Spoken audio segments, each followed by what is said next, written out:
Hi there guys, today we've got another video which is a baking focused one, and this is quite a simple and straightforward one. It's making decent short crust pastry. Now I was prompted to make this video having a conversation about making pastry and what have you, because for a long time I could not make a decent short crust pastry.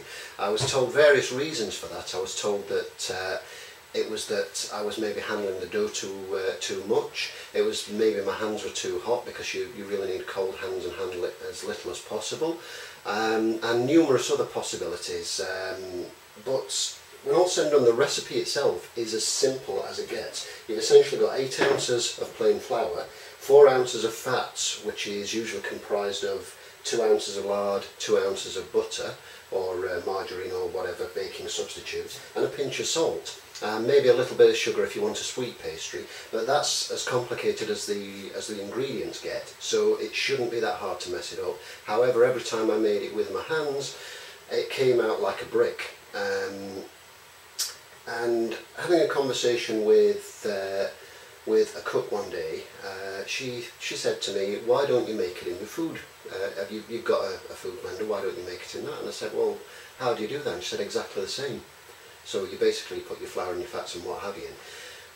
And ever since then, I tried it and it came out just frankly fantastic. I mean, maybe not the best pastry in the world still, but far better. But far better than I've ever been able to do by hand. So for anybody that struggles with pastry and does what I used to do and buy the ready rolled stuff, which, let's face it, is cheating a little bit, here's how to, if you've got a food blender. I'm just going to run through that today and show you how to make decent pastry. So we're back here with the dry ingredients into the blender. So that's the flour and the salt and the sugar if you're making a sweet dough. As you can see, that would just whiz away there. What we do next is we take the fats, and I'm actually going to take the lid off for this because it'll just be easier. I'm just going to distribute them around the top of the flour there.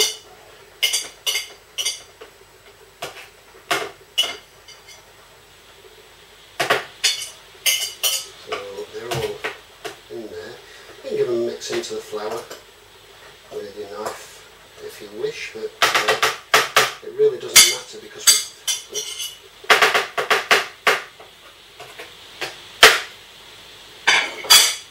excuse me making all the noise there, but yeah, you can give them a mix into the flour with your knife or with your fingers. It really doesn't matter though, just throw them in and they will mix.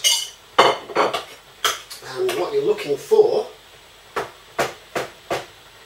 is the exact same breadcrumb type consistency that you would get if you mix them with your fingertips, the rubbing in method. So lid on.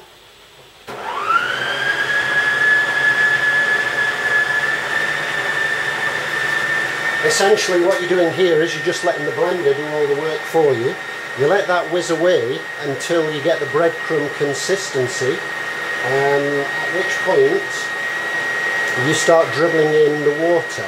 Now this is the bit where most people kind of mess up as well when they first make pastry, because although it gives you an approximate amount of water, it's better to just sort of go by feel, and I'll show you what I mean in a moment when we get there. Here I've got a cup of water, far more than I'll need, I know that, but I'm just going to put that in bit by bit. So blender on. And what I'm going to do, I'll just explain before I put it on because you'll probably not hear me over the noise. So blender on and then just literally dribble a bit in, and you should see it forming together as it mixes.